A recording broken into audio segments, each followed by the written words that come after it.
Thank you so much, my man. Efrain, thank you. I just want to ask, basically, so... We've spoken before, haven't we? No. Okay.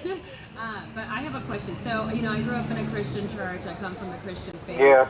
My only kind of issue with, you know, the kind of, I guess, whatever, Bible or, you know, the church in general is the fact that the Bible literally says women learn in silence, right? Women should not have power. But then how is it that the Christian faith excuses when we have women pastors and things like that? I want to know what your reasoning is on that. Yeah, the Bible condemns the idea of a woman pastor in 1 Timothy chapter 2, verses 9 to 11. Women should never teach or have authority over a man. Right. The Bible believes in what's known as complementarianism. You have to understand something. The minute we say that, the feminist movement rises up and says, oh, how dare the Bible tell, you know, put women in their place or whatnot. First of all, the Bible is the one that gives women dignity in this culture. I mean, you see what the culture does to women? Sure. The culture tells women, you're nothing. You're just a sexual object, and if you're not a sexual object, you're nothing. Well, that's not So the necessarily less... true. No, yes it is. Well, no, I'm talking about the big stages. Okay. I mean, you're not going to go and visit the White House unless you're like, you know, clothed like, you know, whatever, Okay. Beyonce or whatever, Okay. you know what I mean? Sure. You're not going to win an Academy Award unless you get up there and strut like a stripper. I mean, this is what we've come to. And it's gotten to the point where you're not going to make it on the front cover of a magazine unless you're willing to strip down. I mean, the testimonies are everywhere. Models everywhere are being forced to do things that they don't want to do. It's just a symptom of the decadent world that we live in, okay? The Bible says in Genesis chapter 1, in the beginning he created man in his image. Right. Male and female, he created them in his image. Mm-hmm. So men and women are both image bearers of God. Okay. We have the same exact worth, value, standing in the eyes of God, dignity. But according to the Bible, But roles, we have roles that are different. For example, my God-given role is to just bend down to man, right? no, your God-given role is to excel and to flourish as a woman. Okay. And you understand this even by nature. Sure. Okay, when we had a child, I mean, my wife and I, you know, I couldn't breastfeed my daughter. Does that make me inferior to my wife? No. Because she had a sacred, God made because it she on could, the level playing field, right? yeah, and the fact that she had to be at home with the infant and be there taking care of our child, and I had to be out providing. Does that make me superior to her? Of course not. But how I understand the Bible is that, yeah, because, you know, we have to bow down, and exactly, our place is next to the man, and we... No. So you're totally misunderstanding. Okay. Nowhere in the Bible does it talk that women need to bow down to a man. Absolutely not. What you're referring to in the passage that you even quoted was in 1 Corinthians chapter 14 about women learning in silence. That's talking about the formal congregation and the formal time of service in the church. You see what I'm saying? That women are not to be the primary speakers in a church assembly. God believes unapologetically in male headship. Think about the reverse. What happens if we make men not the leaders? What could happen? The detrimental effects. I mean, just, again, nature proves that. Somebody breaks into the house. Here's the bat, honey. Go take care of it. I'll be in here with the babies. Give me a break. I mean, even nature teaches you men are the providers and the defenders of their home. And women and men can both flourish in their callings without being degraded or degrading. So I'm sorry, what sector of Christianity are you? I mean, I'm just a Christian, but I'm Baptist. I'm Baptist. I'm also Reformed in my theology. Sure. So I guess, in other words, the Bible doesn't exactly say that, you know, basically women are inferior. No, it does in the Quran. Yeah, okay. It does in Islam and other religions like that. Okay. In Islam, it teaches in chapter 4 of the Quran, Surah 4, Ayah 34, if a husband is not pleased with his wife for whatever reason, he can beat her. Okay. All right. That's not in the Bible. Clarification. I can read it to you. It's in the Quran. It's there. It also says in the Quran that a woman is only entitled to 1/4 of the inheritance of a man. That is true degradation of women, I believe. Okay. No, I just wanted clarification. Another verse in the Bible is 1 Peter. 1 Peter chapter 3, it says that women are co-heirs with men of the grace of life. Awesome. Okay, thank you very much. Trust me, my wife is a co-heir of the grace of life with me. Anybody else have a question for me about Christianity, world religions, anything like that? I gotta get back to the office. Hey, what's up, man? Yeah, what's up? What's up, man? How you doing? Pretty good. You still surviving on campus with that hat? Yeah, by God's will. Okay. So my question is like, you know, people die, Like Yes, back sir. in my church back home during Bible study, they Yep. told me that like when you die, you have to wait 3 days to go to heaven. When you die, you either go into the presence of Jesus Christ, your soul that is, your body remains in the tomb, or you go into a place called Gehenna, right? You go into a place of torment. It's a waiting cell for the final judgment, which is called the lake of fire. It's after like a fire that's like hell, basically. Essentially, heaven or hell, that's it. There's no purgatory, for example. And my second question is like, around campus, like Muslims, they say like the way that you interpret like Islam is like, they say like when it says like violence in Islam Yeah? in the Quran, they say like that's not real like Islam, that's more like because like some sects of it like made it up. And so the violence part of it's not No, real. Muhammad himself murdered, 300 people by hand. He beheaded hundreds. And in the Sunnah, which is the book by Ibn Ishaq, which the only translation we have left is that of Ibn Hisham, which has come to us through the years because we lost the original copy. That's known as the Sunnah, which is the imitation of the Prophet. The Sunnah is covered in violence. Just one volume of one of the hadiths, which is a tradition of Islam, compilation of traditions, just one volume in a 9-volume set called Sahih al-Bukhari, just one volume has hundreds of entries of violence. Why? Because the religion of Islam is a theocracy that's trying to operate in modern society.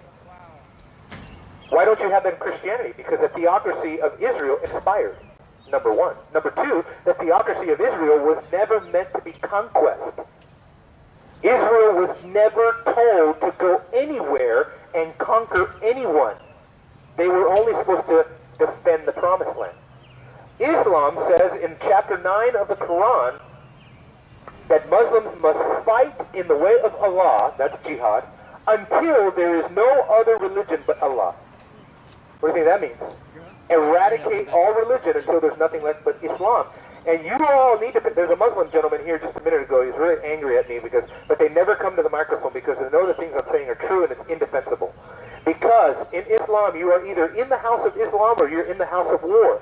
Everything outside of the Ummah, the community of Muslims, is considered the house of war to a Muslim.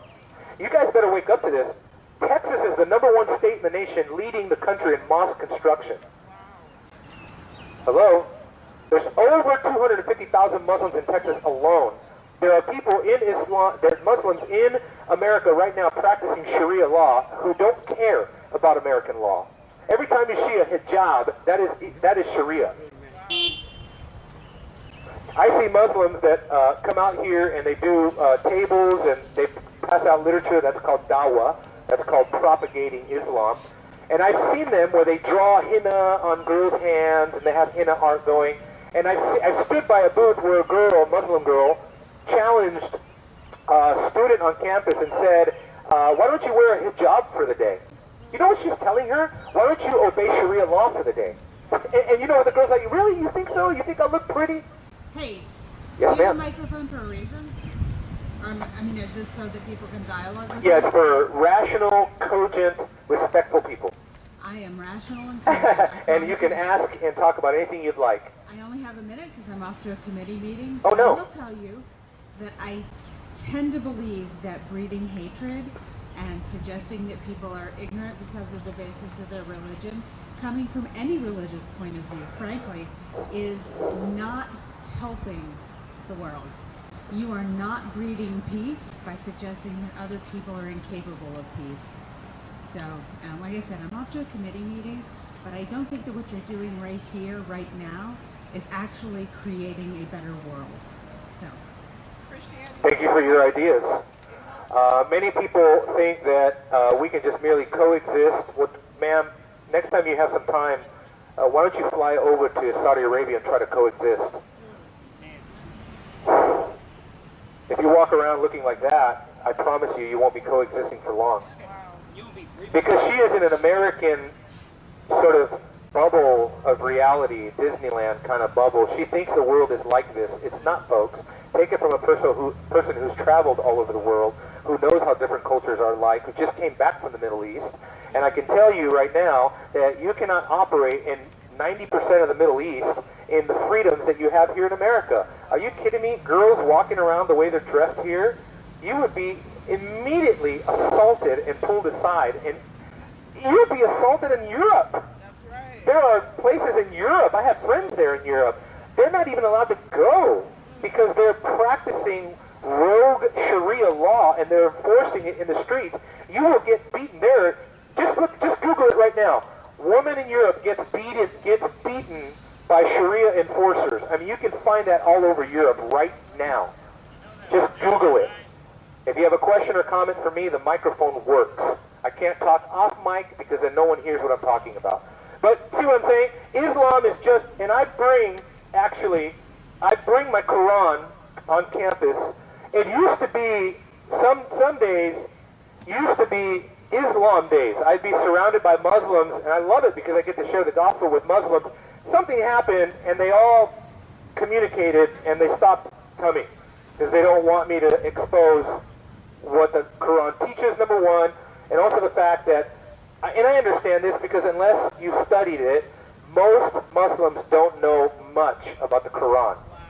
I mean, they don't know what I know, that's for certain. They don't understand the composition and the transmission and the history of the Quran. I'm sorry, did you have a question for me? I always try to finish my point, sorry.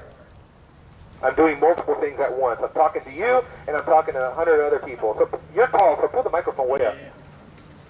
Don't pull it out, just move the bar up. There you go. Yes, sir. Yeah, so Yep. you were talking about we live in the American bubble, and if you go into Saudi Arabia and you're dressed like that, then women can't live that way. Yeah. You know that that's a new thing, right? That's from radical conservative Muslims. Yeah. That was not in the Wahhabis. 1970s. Sure. They didn't cover That's why I themselves. said much of the Muslim world, much of it. Those that are going more hard line. That's from radical interpretations of the Quran, not the Quran. I would say itself. that's, The I would Quran's say been that's, around for- well, no, you misunderstand. Culturally speaking, the Quran is not a law. That's called Sharia. And Sharia law is based off of the Hadith and the Sunnah, not the Quran. The Quran does not legislate like that. So, for example, let me give you one startling example. You know that the Quran does not teach women to wear the hijab, number one. Number two, the Quran does not teach Muslims to pray 5 times a day. So we're pretty much agreeing. I'm saying that men deciding that they need to impose their radical will on women over time, which wasn't always a thing in Saudi Arabia, Egypt, anywhere you want to talk. And I would say that nominal concept of Islam, that quote more watered down concept, I would say is inconsistent with the true Islam that I find in the original sources. So if you lived like in the days of Muhammad, which Muhammad himself said take homosexuals and throw them off a cliff. That's his version of a theocracy in our day. What? So, you see what I'm saying? Muhammad himself said if a person changes his religion, kill him. That's Sahih al-Bukhari. That is in the Hadith literature. There's no question that this is what would be, it is what's implemented. You go to Iran, for example, where they take a much more hard-line position on Sharia law. They have modesty police. I have video of it. They're walking around inspecting women in society, and if your ankles are showing, you could get beaten. And I have videos of women being beaten in public because they're showing too much skin. Okay, so when you look at the Bible, an eye for an eye. And a tooth for a tooth. So why And Jesus said, referring to the Telex Leonis there, what he was talking about, Jesus went on to say, but I tell you, right? He said, you've heard it said, eye for eye, tooth for tooth. But I tell you, right? And then he went on to teach the principle of loving your neighbor and being selfless. And because we're in a new covenant, we're in a new covenant. We're no longer in a theocracy. Parts of the Bible, No, sir. literally. No, it's because we're in a new covenant. Okay, And Jesus was trying to show the lukewarm deeper. Christian. What happens to a lukewarm Christian? Not radical. Someone that doesn't live exactly word for word how the Bible tells you. Well, nobody lives word for word There's as the no Bible place says, for them but in you'd have to be heaven. more. You'd have to be more specific about what you mean by lukewarm Christian. You mean a Christian that lives in overt contradiction to the Bible, like let's say somebody, like many people come up here and they say, I'm a Christian, but I believe God's okay with homosexuality, like that? Absolutely. Yeah, well, you're violating the clear, revealed will of God. You're not a Christian. You're a hypocrite. Okay, so what would you do to homosexuals? I would preach the gospel to them, as I've been doing here for over 10 years now. That doesn't work. What do? That's all I can do. What do you You're mean? an awfully lukewarm Christian if you don't help the people that you live next to. I think you have a misunderstanding of Christianity. We do not enforce our religion by sword or force or legislation. The kingdom of God is, no sir, the kingdom of God is spiritual. It is within. Jesus warns you, don't clean the outside of the cup. Inside is full of dead men's bones. You see what I'm saying? I absolutely see what you're saying. You can wash the person outside, but inside is what really matters. You have to be born again, Jesus said. You can have all the external appearance of a Christian, but if you do not internally love and worship God and serve God out of a pure heart, then you're just a religious person. It's called moralism. So what you're saying is that you can say all that you want, and that's what you're supposed to do, but you're not actually supposed to take any action. God's not calling you to take action. I'm saying biblically, what action are you talking about? Jesus took the sword out of the hand of the church. He said, my servants do not fight, because my kingdom is not of this world. I've heard you out here, especially talking about Muslims and homosexuals. And what about it?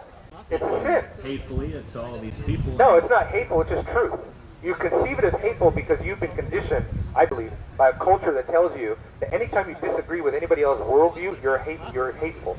That's pathetic. By the way, that's committing the very fallacy you're being accused of. They're condemning your worldview. I disagree with you. Do I sound hateful? Well, what I'm saying is your argument would say yes, because you're disagreeing, you're hateful, which is wrong, right? Am I telling you to change the way that you live? I don't give a shit the way that you live, honestly. Well, if you're going to listen, I understand that you don't like what I'm saying because you're not a Christian as far as I can tell, and therefore I wouldn't expect you to adopt Christian morality. Why would you if you're not a Christian? Why would I? Yeah. Okay, I guess my point is that you're sitting out here talking about Muslims and talking about all this stuff like... Well, not Muslims, they don't but Islam. do the same exact thing that Christians do. They don't. A radical conservative Muslim is the same as a radical conservative Christian. That's an extremely naive statement that you just made. Naive to you. Naive based on the facts, sir. Have you read many more books than those three? Or taking classes in with I've the read quite a history bit. of humanity? Or I've read quite a bit. So where do you come from? I'm a Christian. No, where do you as That's a all. human come from? What do you mean? You were born here, right? God put you here? Yep. By God's grace, yep. Absolutely. So what about all of the evidence that God planted here, all the bipeds, everyone that's a transitional form from an ape to a human? That was all God trying to trick us? It's here. It's real. Can you deny it? I don't believe in evolution. I don't believe in macroevolution. I have no problem with microevolution, but I do not believe in macroevolution. I believe in variation within species. So you have little dogs, big dogs, fat dogs, skinny dogs, but you have dogs. I believe in tall humans, little humans, fat humans, skinny humans, but you have a human. I do not believe that anyone, anywhere, ever has or ever will witness a transition between one species to the next. Really? Yes. Because we've seen it 3 different times in modern history. Bring me the transitional species. There's an orca in the Pacific Southwest that is not only transitional, but a fully formed species of orca. Looks like it can't reproduce with the other orcas. That's called a new species. There's a wildflower. Look, it's still a species. What? It's a species. It's still a fish. That's called speciation. When it was an orca that could reproduce with these orcas, and then something happens and it isolates it. You'll never have anything other than a fish. You'll never have anything other than a whale-like creature. You'll never see that orca become a tomato. Keep watching if you'd like. It's never going to happen. You keep watching it if you want. For a billion years, for 1 trillion years, you will never see that orca get up and walk on planet Earth like a monkey. You can't even define what a species is. What is a species? It's a kind of creature. It's a kind. It's a You say species, the Bible says kind. Okay, a tiger and a lion, are those 2 different species? Yes, but they could also be put within the same category of a kind of feline. So you're saying felines are a species, but tiger is not a species, lion is not a species. Even though you can those two can reproduce and have one viable offspring. You still have a cat-like creature, my friend. You're never going to see that cat turn into a giraffe. Okay, so... Never happens, never will happen, never has happened. So you're saying you can't observe speciation until you observe speciation, and then it's not speciation. It's... Yeah, like I said, I can repeat the argument all over again, but based on your argument, if we are just evolved primates, and God did not create us, we're not created in the image of God, well, what's wrong if we devour one another in terms of worldviews? Who cares? There's no ultimate meaning, morals, or beauty. Because what would you do? What do you mean? How would you collectively live as a human being without your reliance on every other human being? We're the most social creatures in the history That's your view. of this planet. That's your view. On everyone more than anything ever. How did you get here? Well, who's to say? Well, I drove my car. Oh, where'd the gas come from? Right, Oh, where'd the food precisely. come from? You don't spend all day hunting because you don't. it was the buy principle of the survival of the species that drove Hitler to do what he did. He wanted to eradicate the world of lower species. He called Jews and blacks non-human. Right. And so, in his view, he was purifying the Aryan race because he thought that this was the only way to advance the cause of evolution. He adopted Darwin and he adopted Marxist philosophy. And that's all of that was he driven. adopted Darwin's philosophy? You know, Darwin didn't ever say anything like that, right? Actually, Darwin yes, was he did. a couple months away from becoming a priest before he went and Darwin said, hey, believed in the supremacy of superior races. he didn't believe in supremacy at all. He believed in speciation and that we all come from Just a Google it. common ancestor. Just Google it. Google doesn't tell you much. but Well, it'll Darwin's tell you where it's actually found in the writings origin tell of you. species, where Darwin says that there are superior races. Hello? Superior meaning that's what? not secret. Superior competitors. Sure, okay, say whatever you want. You try to say that today, you get up on a microphone in front of your student body and say, I believe in superior races, and this is what I mean. Good I luck, would good never luck say with that. You would say that. No. He said that. I would say that, sir. No, he didn't. He said that. No, he didn't. Yes, he said did. superior competition. You want me to explain superior competition to you? First, I'd like you to get the quote right. That's not what he said. There's a finch that has a long beak and a finch that has a short beak. Still got a pinch. There's an insect hiding far into a log. Who's going to get to the insect?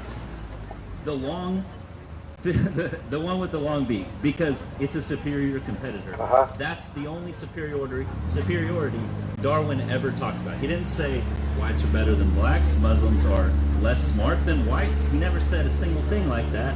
And he didn't even. Yes, he did. So it's your claim against mine. I guess you better go research it. And I'm sure everybody here Yep. agrees with your I claim. stand by my research, and I'm transparent about it. Yeah, so anyway, what I'm saying is if you believe in evolution of any kind, you've adopted what's known as naturalism. If we believe in naturalistic materialism, what's the problem with the original problem that he had with me, which was judging one another or whatever? What's wrong with matter judging matter if we're all matter? Nothing. Shouldn't be a problem with any of that. That's why when you don't have God, you don't have the basis for morality. You don't have the basis for morals or meaning or art, beauty, aesthetics.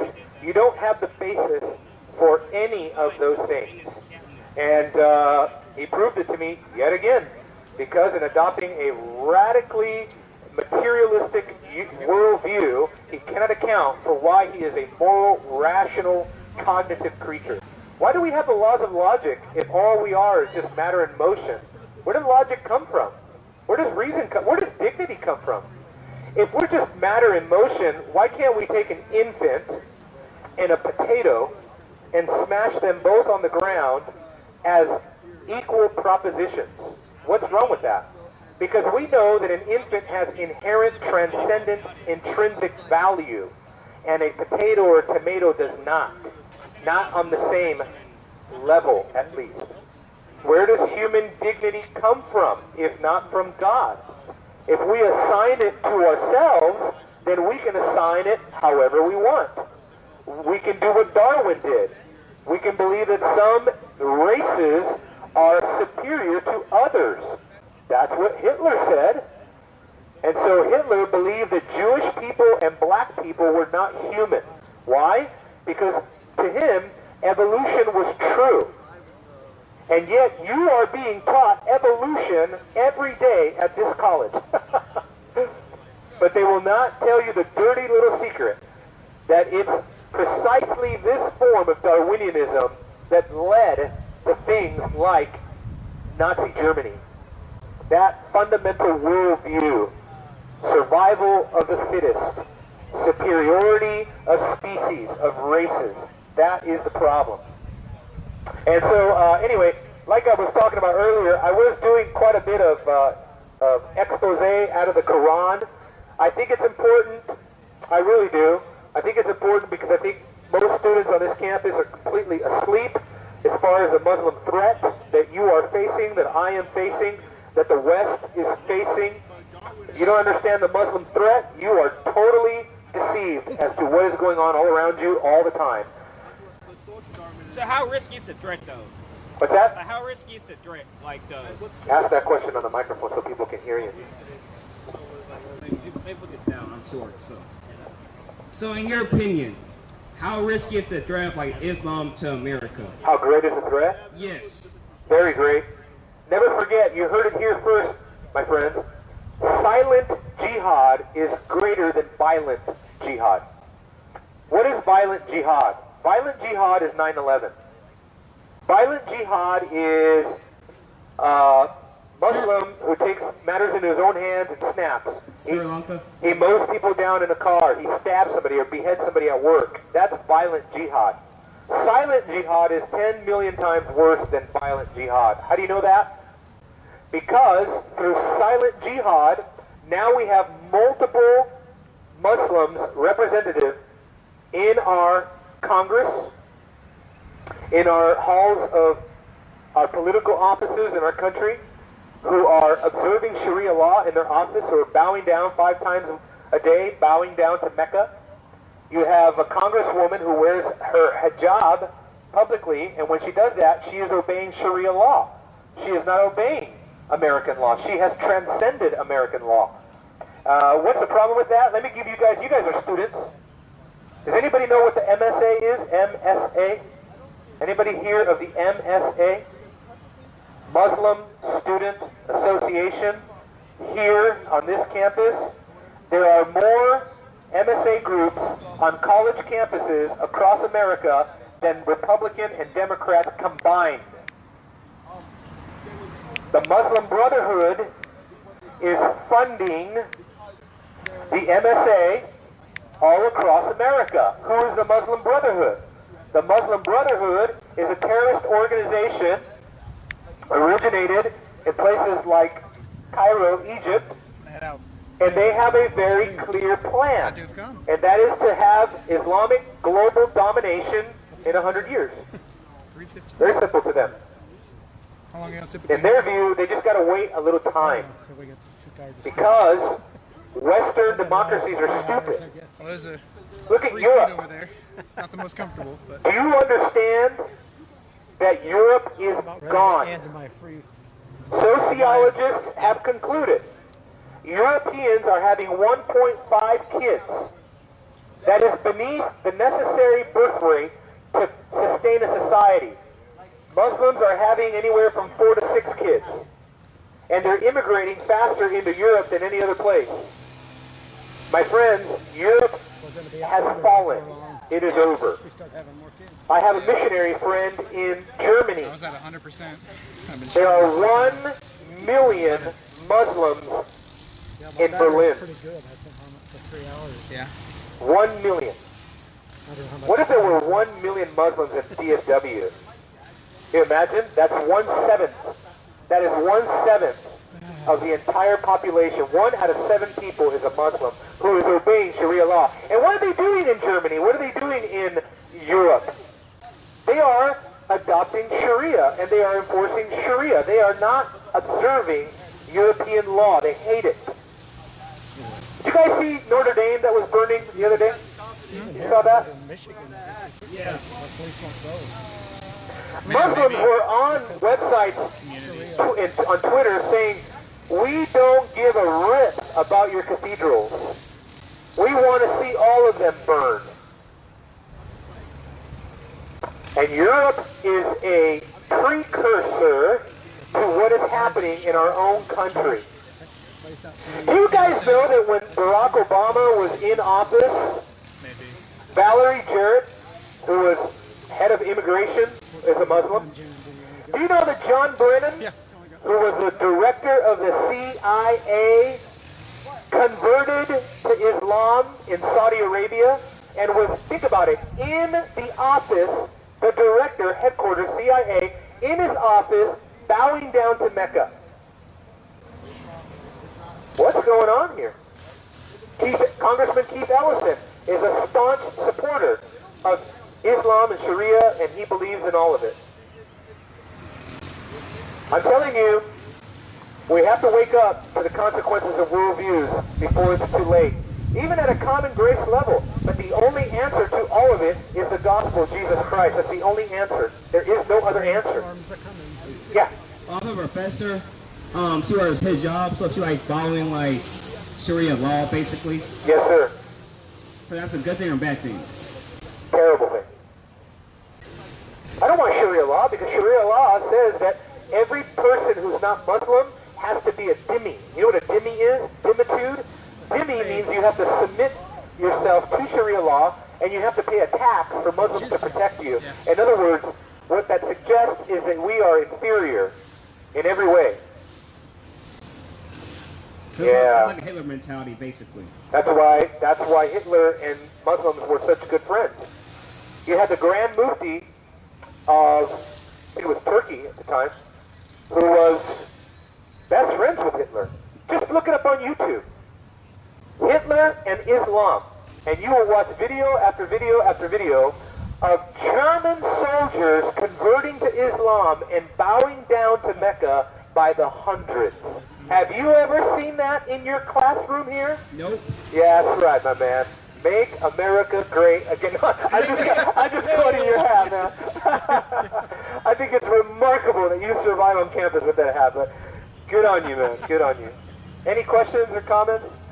Hey, good to see you, bro. Yeah. Yeah, pull the mic up so we can hear you. So, Wally. Oh, okay. Yes, ma'am. I just don't understand your point About what? about you saying that basically we should hate Muslims. No. And We never hate anybody, man. okay, I'm sorry. We are aware of the wait, threat of wait, Islam. Let me get my point across first before you interrupt. Yeah. So, I'm trying to figure out how to word this. So you're saying that Muslims are coming over here and changing how we do everything, and that's a bad thing. Yeah. But why wasn't it a bad thing when white people did the same thing? You're comparing Sharia law to what white people? To whenever this America, there weren't any Caucasians in America, there were any African Americans, there were Native Americans. Uh-huh. So whenever the white people came and they completely wiped out Native Americans. I can't speak to the injustice of what they did, but that doesn't irrelevant. It's like one injustice does not undo another injustice. I'm not man. saying that it does. I'm saying the problem. No, I'm saying, are you okay with that too? Like, is that a right thing to do? Well, to my understanding, the American Indians did not have a civil government here in America that we overthrew or anything like that. And there was, in a sense, a frontier land here. So since they weren't civil in your eyes. That's right. They were savage, actually. Completely savage. Have you studied the history of American Indians? They were savages. They were cannibals. They would kill their enemies, crack open their heads, and eat their brains. And they would eat each other's genitalia. Well, that's wrong to us because it's not what we do. That's wrong to us? So it's right in some people's eyes? I'm not saying that is right. I'm not saying I hope not, ma'am. It's savage. You use the word. I'm proving it to you. I didn't use the word savage. Yeah, you did. You said because we thought they were savages. And I said, yes, they were. I didn't say savage. I didn't say that word not once. Okay. You said savage. You said non-civil. Because you said civil. So Okay. I literally just put it what you said. Right, ma'am. That's right. So when you say that we thought they were not civil, and I said, no, in fact, they were savage. And they are. They were. Just study the history. It's that simple. Well, I didn't see you're putting words into my mouth, though. I thought you said savage, but that's fine if you didn't. What you're saying is that we came here and we thought because they weren't civil, according to us. And I told you, yes, because they were actually savage. So that's what I'm saying. So what if in the Muslims' eyes, we're not civil to them? So it's not right for We're us not. to say, okay, so it's not. It's Matter of not, fact, the way you're dressed right now is completely unacceptable to a Muslim. okay, so You ready to surrender to Sharia? no, I'm saying that. Why not? Because you have a different worldview? No, I'm not. I'm not saying that we're wrong and they're wrong. We're right, they're right. But I'm saying that we can't like dislike. I'm showing them. you the consequences of You keep interrupting worldviews. me. I'm showing you the consequences of worldviews. I know, but I'm just saying, in their eyes, they're right, and in our eyes, we're right. Just like in Hitler. Hitler's eyes, he was right. That's right. And in Jews' eyes, he was wrong. That's but I'm right. just saying that, like, It shows you the conflict of worldviews. At some point, somebody had to go and tell Hitler, you know, you're wrong, and might makes right. And I believe as a Christian in something called just war. So I do believe in war, so long as it is just. I believe what we did to Hitler was just. It needed to be done. I believe if somebody threatened America right now and said, we have nuclear weapons that we're about to launch, and we're going to strike, and unless we strike first, we're all dead. I believe America is well within their civil righteousness to do whatever it has to do to defend itself. Don't you? so my point is, all I was asking you originally was, Yep. what's your solution to this? The Like, gospel what's of your Jesus point? Christ and changing a person's heart so that they're changed from within. Muslims need Jesus like everybody else. Not the prophet. Muslims think Jesus is just a prophet. They don't believe he's the Son of God. They don't believe he died on the cross. Matter of fact, to become a Muslim, you must at the same time deny the gospel. That's the Shahada. That's the Muslim prayer that you pray to become a Muslim. And it's a denial of the Son of God. So your solution is to convert all Muslims to Christians. That's the only solution for anybody, man, to go to heaven and not hell. Are you going to heaven? I don't know. Well, then you're not, because you would. You would know if you were. Are That you only going to heaven? by God's grace, yes. So you, like, Because you I've been understand? forgiven. No, ma'am. Ma'am, it's precisely because I am a sinner that I understood my need for forgiveness through Jesus Christ. It's precisely because I had broken all of God's commandments. That's why I needed forgiveness. Don't you see? No. You don't? Because you violated God's law, you're guilty. Have you ever told a lie? Never. You've never Of ever course. told a lie? Of course I have. How many lies do you think you told in your whole life? A lot? Being honest. A lot? More than you can count? I'm sure. So like one of us. Yes. So I'm trying to prove the point. That's called breaking God's command. That's one of his commandments in his law. And when you lie or you steal or you take God's name in vain, you are guilty of specific crimes against God in heaven. And God will hold you accountable on the day that you die. You will be held accountable for every word you've ever spoken, every sin that you've ever committed. And if you do not have the forgiveness of Jesus Christ, you will go to hell when you die. I don't want that to happen to you. I want you to be forgiven of your sin, but it can only happen through what Jesus did on the cross. That's why he died and rose again. And if you repent, turn away from your sin and turn to Jesus Christ by faith, you can have everlasting life, eternal life through Christ. But if not, then God will give you justice on that day. And we already know what happens if God gives you justice because you've broken God's law. You'll be guilty. That's all I want to know is what your solution was to all of this. I told you. I know, I'm just reiterating. Yeah. That's all I appreciate the question. The answer is always the gospel of Jesus Christ because people have to be changed from the inside. They need a heart change. It's not enough to clean a person up externally. It's not enough to tell people, just start going to church. Start praying. Be more spiritual. Read the Bible. That is not enough. You must be born again, Jesus says. You must be born again. To be born again means that you have been given a new heart. And that only happens when people humble themselves under a mighty hand of God and repent of their sins. Oh God, I'm a sinner. I sinned against you, oh God. Forgive me of my sins. Make me a new person. Make me a new creature in Christ. Help me to obey your law, your word, to follow Jesus to the ends of the earth with my dying breath. Take Jesus into the bosom of your heart and never let him go. If you don't, you'll perish. And this is what you believe, but That's what that's the not Bible what they says. believe. Ma'am, it's what the Bible says. I understand, but what if their Bible doesn't say this? I know that it doesn't say this, ma'am. It's not called the Bible. It's called the Quran. And the Quran is just one example. I just bring the Quran as one example But their argument, of a competing worldview that is in conflict with the true and living God. And these two are not compatible. exactly, but Yep. it's because what you believe is different from what they believe. There's only one difference. There's only one big difference. What is that? This. If you take the Bible and you remove it from Islam, the Quran falls to the ground as a meaningless book. Do you know why? I'm pretty sure you're going to inform me. The reason why is because have you ever read the Quran? No, I haven't. Okay. Well, if you read the Quran assumes that you believe in some of what the Bible teaches. That's why it talks about David and Abraham and Moses and Miriam and Adam and Noah. But guess what? It didn't tell you who any of those people are. You know why? Because it assumes that you've read the Bible and you already know. So it depends on the Bible. So it's called historical precedence. You have a question for me, ma'am?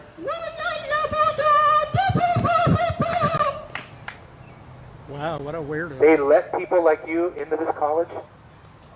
Did Jesus forgive me for that comment? Well, I'm just saying, like, utter insanity. I mean, what else am I supposed to respond to that? She's from junior high, I think. If you have a mature, rational, cognitive, reasonable question That's how everyone acts. about Everyone's gonna act Christianity or the differently. Bible, the microphone works for you. Monty! Everyone's gonna act differently. I Monty, do you have something else for us today that we have not heard already? Well, no, actually, I'm just here to say everyone has their moments where they say weird things. See, I have ADHD. I can't sit still for more than 15, 20 minutes unless the thing is very interesting. Like, if I had to sit in church, I would honestly... Oh, then this must be very interesting, because I've seen you sit here for over an hour. Well, that's because I enjoy your, I enjoy how, controversial you're not scared to become. Yeah. I admire your bravery or ignorance, either way. You're still trying to decide, right? Exactly. Like, I don't know if you're brave, ignorant, it's like, I give you credit coming out here and just knowing that you're going to get bashed. And, Hey, I give you credit for coming to the microphone, even though I've refuted your arguments every well, time. honestly, it's just to procrastinate and getting, I guess, let angry out, I guess. I don't know. It's therapeutic for you, huh? Basically. Okay, well, this is not for therapy. It's for the truth, and you know that. Well, It's for the truth of the gospel. No, we've gone through this already. No, we've gone through this already, Monty. You know that without God, you can't know anything at all for certain. And you've proven that to me a number of times. And you know that without God, you don't know anything for certain. If everyone believed in the same thing, there would be nothing in this world to compete for. There would be absolutely nothing in this world that would be willing to discuss about, or everyone would have the same mindset. Doesn't that sound kind of boring to you? All there is reality, not theoretical reality. So you can talk about what might be or could be or should be, but I'm going to talk about what is. Well, look, life is a bunch of chance. The way people are born, it's 1 in 4.4 trillion %. That means that for you to be born, it's a very low chance. Yeah, we don't believe in chance as Christians. We believe in the will of God.